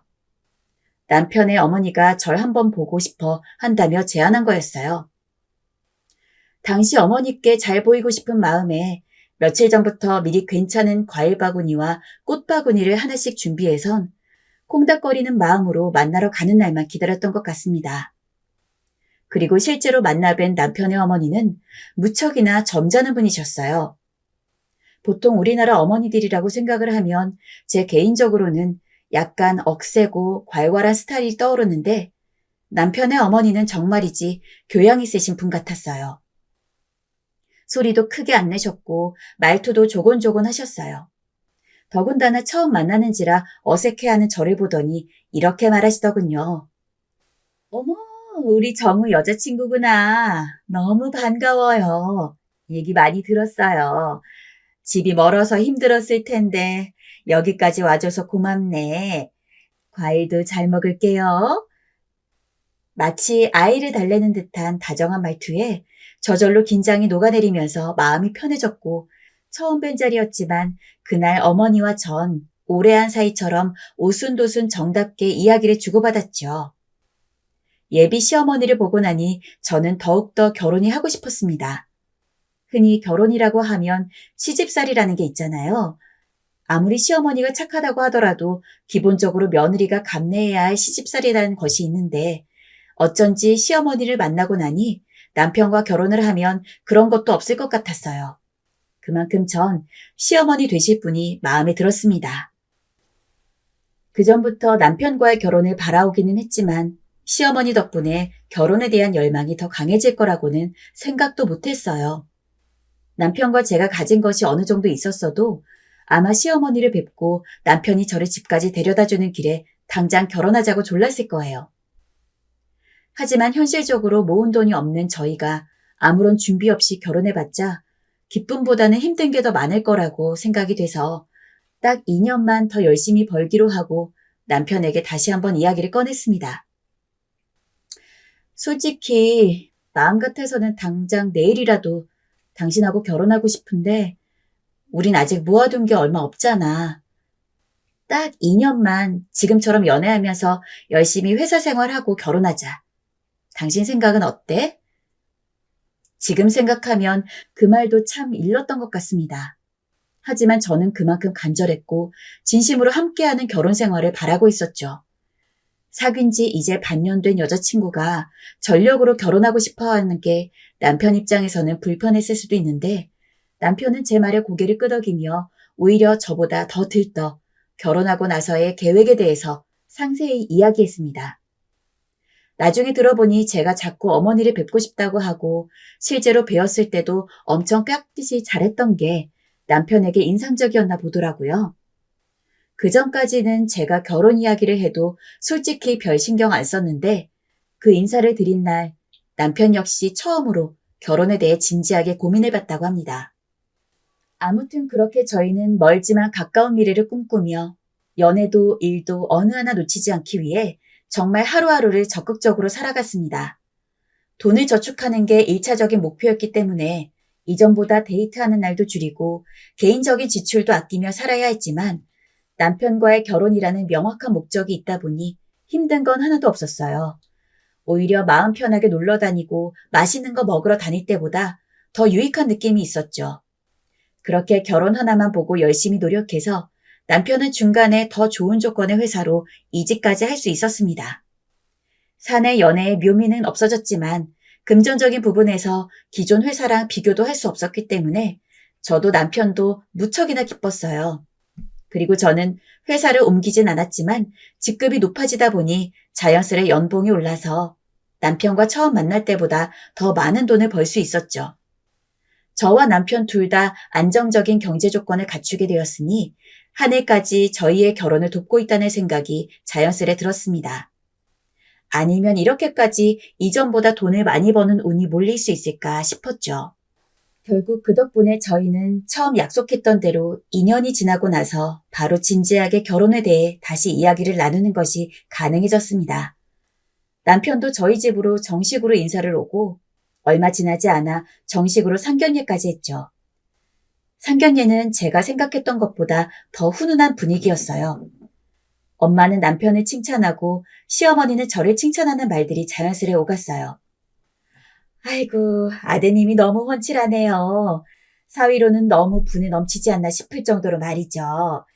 이런 사위를 얻을 줄 몰랐는데 정말 행복하네요. 제가 해야 할 말을 대신해 주시네요. 사돈어른, 저야말로 따님 같은 며느리가 한 식구가 된다니 너무 좋아요. 앞으로 딸처럼 잘 대해줄게요. 시어머니도 저희 엄마도 저희의 결혼에 대해서 반대 하나 안 했기 때문에 저랑 남편은 조금 편한 마음으로 예식장이며 신혼집이며 이것저것 알아보기 시작했어요. 비교해 볼 것들이 너무 많아서 시간이 오래 걸리기는 했지만 우여곡절 끝에 저희가 바라던 걸 다 확인하고 나니까 이제 드디어 결혼하는구나 라는 실감 속에서 하루하루 잠을 이루지 못하는 나날도 생겼습니다. 그렇게 반년 정도 더 지나고 저희는 바라던 결혼을 하게 되었죠. 신혼집은 시댁에서 가까운 곳으로 잡았습니다. 저희 엄마랑 다르게 시어머니는 외로움을 조금 타는 편이었고 그래서 자주는 힘들더라도 종종 시어머니를 뵈러 가기 위함이었죠. 저는 내심 시어머니와도 친엄마처럼 지낼 수 있을 것 같다는 생각에 시댁 근처에 사는 걸 좋아했습니다. 하지만 한 번, 두 번 시댁에 가는 횟수가 늘어나자 제 생각이 얼마나 허튼 생각이었는지 알게 되었습니다. 앞서 저희 시어머니가 무척 점잖고 우아하신 분이라고 말씀을 드렸을 겁니다. 실제로 저는 결혼 후 얼마 지나지 않았던 시점까지만 해도 여전히 시어머니가 고운 분이라고 생각했어요. 하지만 시어머니는 제가 결혼하고 나서 처음으로 시댁을 방문했을 때부터 이전과는 완벽히 다른 모습을 보여주셨습니다. 그날은 시어머니가 같이 저녁을 먹자고 부른 날이었어요. 그래서 남편과 저는 저녁 시간에 맞춰 불이 나게 시댁으로 향했죠. 시댁에 가니 요리 재료들이 주방에 널려 있었고 시어머니는 거실 소파에 앉아 계셨습니다. 왔니? 아가야, 가서 요리 좀 해오거라. 먼저 저녁을 먹자고 부르셨으면서 하다못해 같이 요리를 하는 게 맞는 거 아닌가 싶었지만 그때는 감히 그런 말을 해볼 생각조차 없었어요. 그저 시어머니에게 잘 보이기 위해 시어머니가 사다 놓은 재료에 맞춰서 열심히 실력을 발휘했죠. 그동안 시어머니는 남편과 함께 TV를 보면서 하하호호 웃고 있었어요. 처음으로 대접하는 저녁이라는 생각에 추운 겨울이었는데도 땀을 뻘뻘 흘리며 요리를 하고 상을 차리자 시어머니는 드디어 소파에서 일어나서 부엌으로 오셨죠. 그러더니 제가 먼저 상에 놓은 된장찌개를 맛보셨습니다. 아가야, 찌개에 조개 안 넣었니? 네? 네, 안 넣었어요. 니들 만난 지 오래됐다고 하지 않았니? 네, 어, 그렇죠. 그 정도 됐으면 우리 정우가 된장찌개에 조개 넣는 거 좋아한다는 건 알고 있어야지. 내 입어는 넘어가지만 다음부터는 신경 써라. 그동안 집에서도 남편 먹으라고 된장찌개를 끓인 적은 종종 있었지만 한 번도 조개 이야기는 한 적이 없어서 몰랐던 저는 어리둥절했지만 일단 알겠다고 하고 마저 상을 차리기 시작했습니다. 하지만 된장찌개는 시작에 불과했죠. 제가 구운 생선을 맛보던 시어머니는 우리 상우는 이렇게 바짝 구운 조개는 안 먹는다 라고 말했고 심지어는 만들어진 반찬을 접시에 담는 것조차도 보기도 좋은 게 먹기도 좋다고 남편 먹이는 반찬은 예쁘게 담아야지 라며 온갖 것에 지적을 하기 시작하셨죠. 남편이 들었다면 시어머니에게 뭐라고 했을까 싶어 남편을 쳐다봤지만 남편은 거실에서 TV를 보고 있던 터라 저와 시어머니가 나누는 이야기를 전혀 듣지 못했어요. 어쩐지 억울하고 부당하다고 느끼면서도 할 말은 없어서 전 그냥 시어머니가 하는 말씀에 네, 네 하며 대답을 하고는 애써 흘려 넘기려고 했습니다. 허나 그 이후에도 시어머니는 제 앞에서 한껏 불쾌한 표정으로 간이 별로다. 조개가 없으니 영 국물이 시원하지 않다. 라는 말을 서슴없이 내뱉었습니다. 아가 너 집에서 살림 한 번도 안 해봤지? 그러지 않으면 이렇게 간을 못 맞출 리가 있겠니? 감자조림이 너무 짜잖아. 이리 짠 거 먹으면 속 다 버린다는 것도 모르는 거니? 엄마 맛있기만 한데 왜 그러세요? 유경이 무한하잖아요. 맛있다니 이게 뭐가 맛있다고. 야 아가야 너 설마 평소에 내 아들한테 음식 내줄 때도 이렇게 하니? 평소 음식 못한단 말은 어디서도 들어본 적이 없었는데 처음 듣는 독설에 저는 당황한 나머지 어버버거렸고 앞으로 그저 더 잘하겠단 말만 반복하다 눈물의 밥을 삼켜야만 했습니다. 남편이 달래주었지만 그날 시어머니의 말에 너무 마음이 상해 집으로 돌아가는 내내 눈물을 글썽거렸어요. 그 이후에도 시어머니가 한 말을 곱씹고 곱씹으며 혼자 화를 사겼고 속으론 시어머니께서 먼저 사과해 주시길 바랬지만 시어머니는 그럴 기색조차 내비추지 않으셨습니다. 오히려 절 보면 찌개에 조개 넣어라, 짜게 음식하지 말라고 잔소리를 늘여놓으실 뿐이었지요. 하지만 더 기가 막힌 일이 있더군요. 김장을 하겠답시고 저랑 남편을 부르길래 주말에 시간을 내서 갔었죠.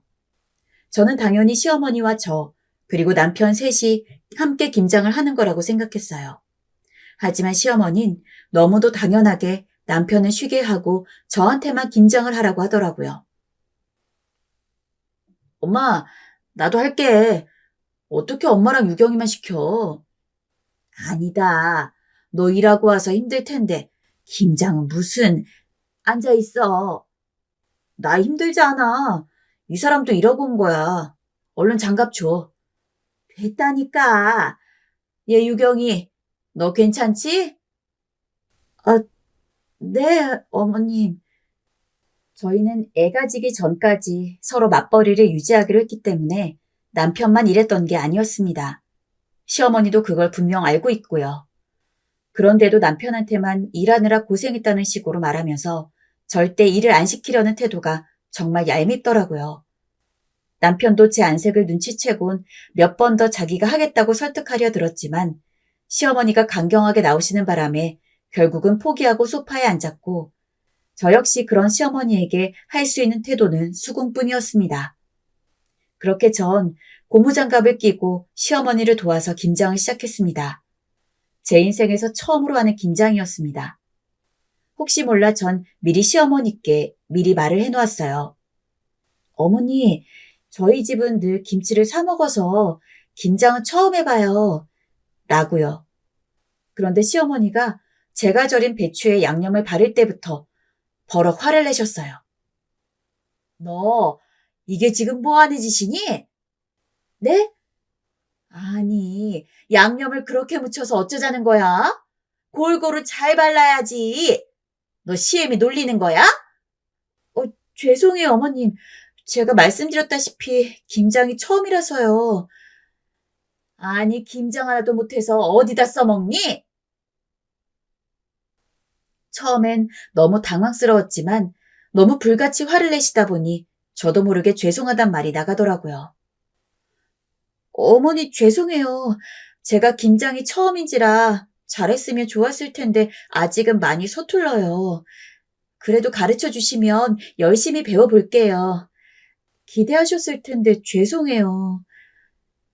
아휴, 나는 세상에 김장 못 해봤다는 처음 봤다. 김장 하나도 시원치 않아서 원. 에휴. 그날 진짜 김장하는 몇 시간 내내 온갖 비난과 힐난은 다 들은 것 같습니다. 김장을 한 어깨랑 팔이 아파야 하는데 하도 시어머니에게 말로 두들겨 맞다 보니 팔이랑 어깨보다 귀가 더 아팠어요. 그런데 김장을 다 마친 뒤 쑤셔오는 온몸을 안마하고 있는 와중에도 시어머니는 주방에 가서 반찬 좀 만들어 오라며 저에게 일을 시켰어요.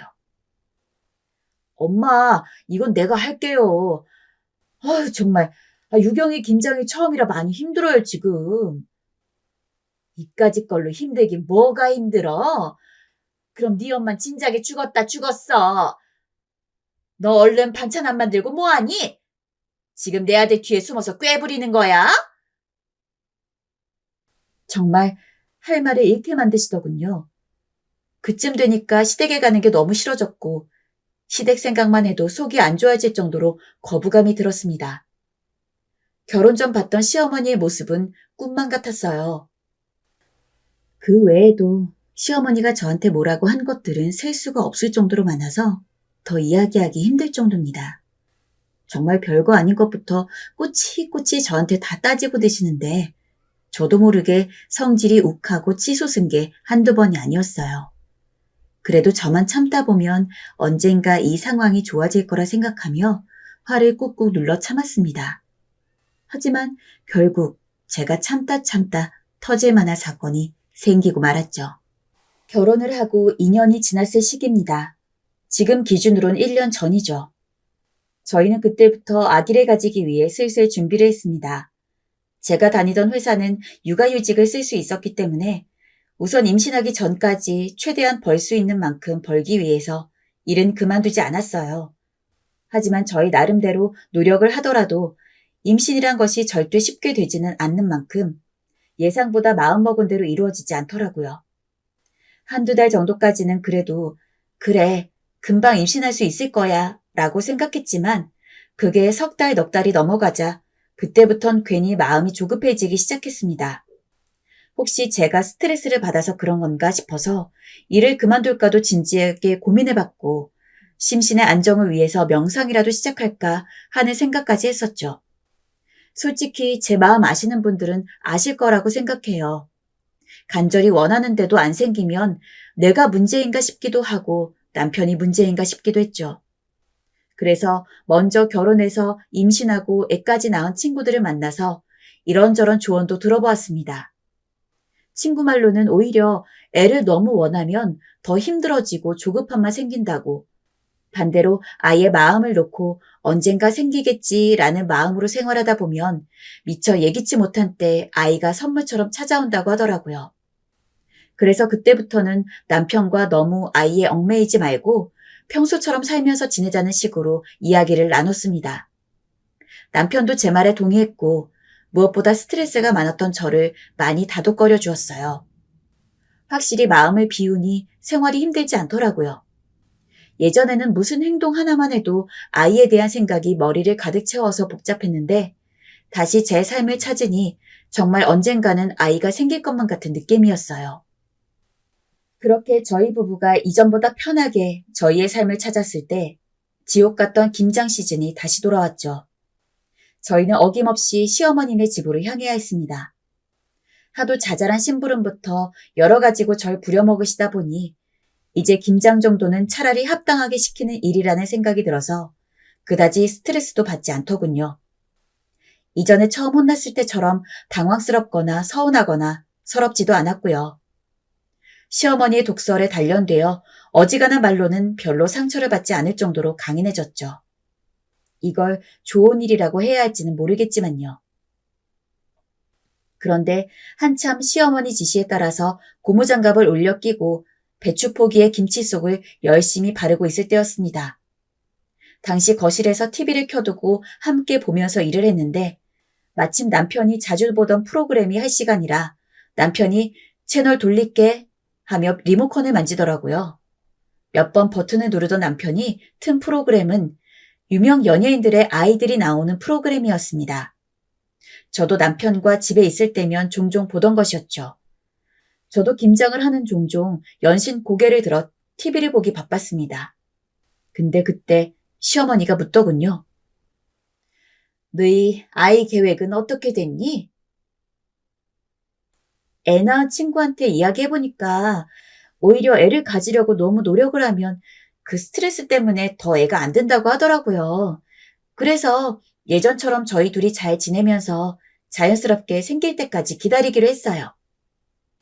아니, 그나마 하는 노력조차 안 하겠다고? 그게 당최 무슨 말이니? 뭐라고 말을 하려 입을 뗐지만 시어머니는 제 말은 들을 생각도 안 하고 화풀이라도 하듯이 김치포기를 퍽퍽 내려쳤죠.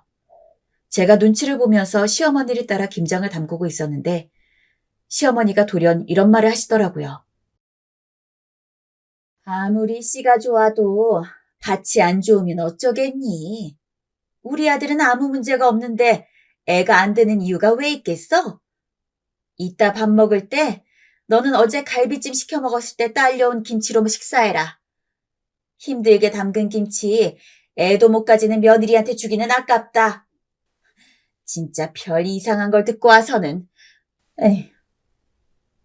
저는 시어머니의 상상치도 못한 말에 잠시 굳어버렸죠. 아무리 시어머니의 독설에 단련되어 있었다 해도 이건 제가 감내할 수준이 아니었습니다. 그 순간 쌓아왔던 울분이 폭발해버리고 말았습니다. 어머니, 어떻게 그런 말을 하실 수 있으세요? 애 못 가지는 게 왜 전적으로 제 탓이죠? 그리고 김치 아깝다고 어제 시켜 먹은 김치를 식사하라는 거 너무 유치하신 거 아니에요? 예전부터 어머니 이런 언행 시어머니라는 이유로 참고 참아왔는데 정말 이젠 한계예요. 제발 적당히 좀 하세요. 뭐라고? 그게 지금 시애미한테 할 말이냐? 너 그런 버르장머리는 어디서 배웠어? 네 집에서 널 그리 가르치든? 시애미한테 막말하고 버릇없이 굴라고? 아니요. 이건 버릇없는 게 아니고 원래부터 드려야 할 말을 드린 것뿐이에요. 저 지금까지 어머니 말도 안 되는 심부름 군말 없이 다 했고 김장철이면 때마다 제일 제쳐두고 와서 도와드렸어요. 그런데 애 안 들어서는 걸 딱 꼬집어서 모든 게 제 탓이라고 하는 어머니 말씀 받아들이기 힘드네요. 더 이상 어머니의 이런 유치하고 비상식적인 행동들 봐드릴 이유 없는 것 같아요. 저 이만 갈게요. 자기야, 가자. 저기, 너 거기 안 멈춰? 목소리가 높아진 것만 알지 어떤 말이 오가는지 상황을 모르고 있던 남편은 울먹이며 가자는 제 말에 당황했어요. 아니, 무슨 일인데 그래? 엄마, 유경이 왜 우는 거예요? 나도 몰라. 내가 무슨 말 좀 했다고 저렇게 시애미를 몰아세우고 협박이나 하고 말이야. 나도 저런 며느리 필요 없다. 너 다신 쟤 데리고 이 집에 오지 말아라. 이제 나한테 며느리는 없어. 마지막 시어머니의 말은 제 마음에 다시 한번 비수처럼 꽂혔지만 전 뒤돌아보지 않고 꿋꿋이 나섰습니다. 시어머니 집 밖을 나가서야 기다렸다는 듯 눈물이 주르륵 흘러내렸고 저는 영문을 모르는 남편 앞에서 엉엉 울었습니다. 그리고 그간 시어머니로 인해 겪었던 온갖 고생을 말했습니다. 그제야 어떤 말이 오갔는지 알게 된 남편은 어떻게 어머니가 그런 말을 할 수 있냐며 잔뜩 화를 냈어요. 허나 이미 벌어진 일 어쩌겠어요. 그 이후 전 시댁에 발을 들이지 않았습니다. 남편도 그런 절 이해해 주었고요. 남편의 다독거림 때문인지 생각보다 시어머니로 인한 상처는 빠르게 아물었어요. 이제부턴 안 보고 살 수 있겠다는 생각에 조금은 속이 편하기도 했고 더 이상 시어머니 뒤치다꺼리를 하지 않아도 되니 몸도 편했습니다. 돌이켜봐도 정말 그때만큼은 늘상 하던 그래, 내가 참아야지 라는 생각이 들지 않았어요. 아이가 안 생겨서 정말 힘든 건 전데 아무것도 모르는 시어머니가 저를 깎아내리려고 한 게 도무지 납득이 되지 않았어요. 그렇게 시어머니 댁에 발길을 끊고 산 지 6개월째 저는 너무도 좋은 선물을 받고 말았습니다. 그토록 기다리던 아이였어요. 기다리던 소식을 받은 터라 기쁘기도 했지만 그간의 마음고생이 생각나 남편 앞에서 눈물을 보이기도 했네요. 그런데 남편이 이 소식을 시어머니에게 알리는 문제에 대해 고민을 하더라고요. 아무리 그래도 엄마한테는 알려드려야 할 것 같은데 당신 생각은 어때? 내키진 않지만 알려는 드려야겠지. 너무 신경 쓰지 마. 혹여 전화 걸어오시더라도 내가 알아서 할게. 남편은 저보다 더 많은 걱정을 했지만 전 그런 남편을 다독이고 뱃속의 아이만 생각하려 했습니다. 그리고 며칠 뒤 예상대로 시어머니에게서 전화 한 통이 걸려왔습니다. 처음엔 이 전화를 받아야 하나 말아야 하나 많은 고민이 되더군요. 받았다가 괜한 핀잔 어린 말 듣고 싶지 않았고 이대로 인연을 끊은 채 속 편하게 쭉 살고 싶은 마음도 있었어요. 그런데 또 막상 안 받으려니 마음이 찝찝하기도 했고 나중에 불어올 후폭풍도 두려웠습니다. 결국 어렵게 전화를 받았죠. 여보세요? 저는 침착하게 마음을 가라앉히곤 아이 소식 때문에 전화를 주신 거냐 물었습니다. 그러자 시어머니는 생각보다 다감한 말투로 그것 때문에 전화했다며 임신했을 때 좋은 음식들을 챙겨놨으니 가져가라고 하시더군요. 저한테 핀잔과 타박만 주실 줄 알았는데 임신 소식을 듣고 좋은 음식들을 챙겨놓으셨다니 조금은 놀랐습니다. 안 갈 수가 없어 남편과 함께 어색한 얼굴로 시어머니 댁에 발을 들여놓으니 시어머니는 환한 얼굴로 절 맞이하시곤 미리 준비한 저녁상으로 끌고 앉혔습니다. 지금까지 상은 늘 제가 차리곤 했는데 어머니가 미리 손수 준비해둔 적은 처음이었던지라 다시 한번 놀랐죠. 허나 이미 시어머니께 당하고 당했던지라 밥이 잘 넘어가지 않았고 집에 갈 시간만을 기다리며 식사를 하고 있었어요. 그런데 깨작깨작 밥을 먹고 있을 무렵 시어머니께서 제 밥 위에 고기 한 점을 올려주시며 처음 만났을 때의 그 온화한 말투로 말씀하셨습니다. 아가, 네가 내 말에 많이 속상했던 거 안다. 나도 모르게 말이 거칠게 나갈 때가 있어. 우리 정우한테도 가끔 그래. 하지만 내 말을 다 고지고대로 받아들여선 안 된다. 지난 일은 다 잊고 너도 마음을 좀 풀어다오. 무엇보다 애가 있는 홀몸이 아닌데 스트레스 받으면 안 되지. 그때 전 시어머니의 말을 들으며 제가 발길을 끄는 이유로 이대로 남편을 못 볼 수도 있다는 생각에 많이 두려우셨던 것 같고 임신을 계기로 다시 연락이 되니 다정다감하게 저를 대하자 마음먹으신 것 같다는 생각이 들었습니다. 저의 확실한 행동이 오히려 먹혔던 거죠. 시어머니는 그 이후로도 저희 집에 와서 청소를 해준다거나 냉장고에 반찬을 넣어주고 간다거나 하는 식으로 잘 대해주셨습니다. 솔직히 저는 그런 시어머니의 호의가 부담스러웠지만 거절할 순 없으니 어려운 마음으로 그 호의들을 받았고요. 그러나 행복도 잠시. 제가 느꼈던 그 행복만큼, 아니 그보다 더 큰 불행이 찾아왔습니다. 바로 유산을 한 것이었습니다. 기쁘게 찾아온 아이가 이렇게 허망하게 가니 정말 충격이 컸습니다. 일도 제대로 할 수 없었고 입맛도 없고 하루 종일 멍한 기분으로 버스를 타고 회사에 갔다 그 기분 그대로 집에 돌아오게 되더군요. 남편은 괜찮다고 또 다른 아이를 가지면 된다고 했지만 남편의 말도 그리 위로가 되지 않았고 이 우울함은 제가 생각했던 것보다 꽤 오래 갔습니다. 다시 아이를 가질 수는 있을까라는 생각이 들면서 남편 앞에서 눈물을 보이기를 며칠째 갑자기 누군가 저희 집 문을 두드렸어요. 초췌한 얼굴로 나가보니 다름 아닌 시어머니였습니다. 사실 그때까지 시어머니에겐 유산에 대한 이야기를 하지 못한 터라 조금 곤란했습니다. 그래도 반찬통을 들고 오신 시어머니를 돌려보낼 수 없어 일단은 안으로 들여 따뜻한 차를 대접했죠. 시어머니는 환한 얼굴로 반찬통을 하나 둘씩 꺼내 냉장고에 넣으시더니 제게 꼭 챙겨 먹으라며 반찬통 뚜껑 하나를 열었습니다. 그런데 그건 다름 아닌 김치였습니다. 생각해보니 이맘때가 시어머니와 김장을 하던 시기였다는 것도 잊고 있었던 거죠. 어머님 죄송해요. 제가 요즘 너무 정신이 없다 보니 김장 차린 것도 잊고 있었네요. 혼자 하시느라 힘드셨죠? 아니다, 괜찮아. 혼자 할 만했어. 초기에는 유산 위험이 있으니까 몸을 조심해야지. 시어머니께서 유산이란 말을 내뱉으시자마자 저는 일순간 굳어졌습니다. 시어머니 손에 들린 수많은 반찬통들을 보니 어떻게 나오실지언정 이젠 말을 해야겠다 싶었죠. 그래서 조심스레 유산을 했단 사실을 전달했습니다.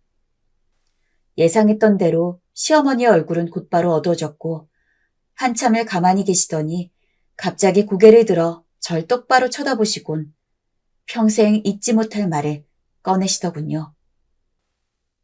니들 갈라 서라. 저는 제가 잘못 들었다 싶어 다시 물었습니다. 지금 뭐라고 하셨어요? 니들 갈라 서라고. 난 애 못 가지는 며느린 집에 들일 수가 없어. 난 네가 마음에 안 든다. 꼬박꼬박 말대꾸하는 것부터 내 아들 휘두르는 것까지 다 싫어. 지금까진 정수가 하도 너 없이는 안 된다고 하고 네가 임신도 했으니 내가 숙이고 들어왔지만 애도 못 가지는 며느리 내가 왜 계속 이 집에 두어야 하니? 엄마 정말 왜 그러세요? 시어머니가 불러온 말의 파장은 그야말로 파국이 되었지만 시어머니 정작 자신이 무슨 말을 내뱉었는지 깨닫지 못하고 계셨어요. 정수 너도 정신 차려라. 그럼 너 평생 애 없이 살 거야? 딱 보면 모르겠어? 난 처음부터 영찜찜했어. 애 못 낳을 얼굴이었거든. 무당한테 점을 봤더니 역시나 그렇다고 하더라. 내 마음은 다 결정됐다. 정수 너만 마음 정리해라. 이 엄마를 보고 살 건지 얘를 데리고 살 건지. 내 이렇게 될 줄 알았어. 내가 그랬잖니. 그래서 여자는 잘 들여야 한다고. 버릇없고 천박한 애를 들여와서 이 사다를. 아휴. 남편은 흥분한 얼굴로 시어머니에게 뭐라 하려 했지만 그럴 수가 없었어요. 제가 그만 통 안에 있던 김치 포기를 시어머니 얼굴에 던져버렸기 때문이죠. 그건 정말 순식간에 일어난 일이었습니다. 제 행동에 남편은 물론이거니와 시어머니는 너무 당황해서 얼굴에 흐르는 뻘건 국물을 닦지도 못한 채 입을 달싹거렸습니다. 저는 조용히 시어머니에게 이 집에서 나가달라고 말했습니다. 시어머니는 손까지 떠시다 이내 상황이 파악되셨는지 제게 고래고래 악을 쓰기 시작했어요. 너 지금 제정신이야? 어디서 감히, 어디서 시애미한테 애도 못 낳는 게 어디서 감히! 시어머니는 곧바로 제 머리채를 붙잡았고 저는 이를 악물었습니다. 다행히 남편이 시어머니를 제게서 떼어놓아 사태가 끝났지만 그날 이후 지금까지 시어머니는 저희에게 연락 한 통 없으세요. 남편이 연락을 받을 때마다 저에게 사과를 하라고 하니 시어머니도 기분이 나쁘셨던 거죠. 허나 저 역시 그날 시어머니에게서 들은 말의 폭격들로 정신을 차리기가 힘든 상황입니다. 상처가 아물지도 않은 곳에 소금을 뿌려대셨으니 용서를 빌고 싶지가 않네요. 물론 제가 김치를 집어던진 것에 대해선 전적으로 옳은 행동이 아니었다고 생각합니다.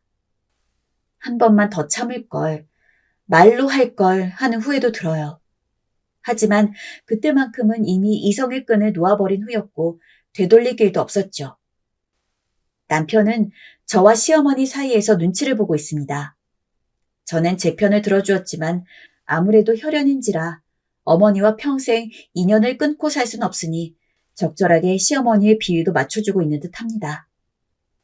중간에서 힘들어하는 남편을 보면 저도 마음이 좋지 않아 시어머니에게 죄송하단 말을 건네며 이 사태를 대충 마무리 짓고 싶다가도 그러고 싶지가 않습니다. 하루에도 생각과 마음이 수십 번 오가고 있어요.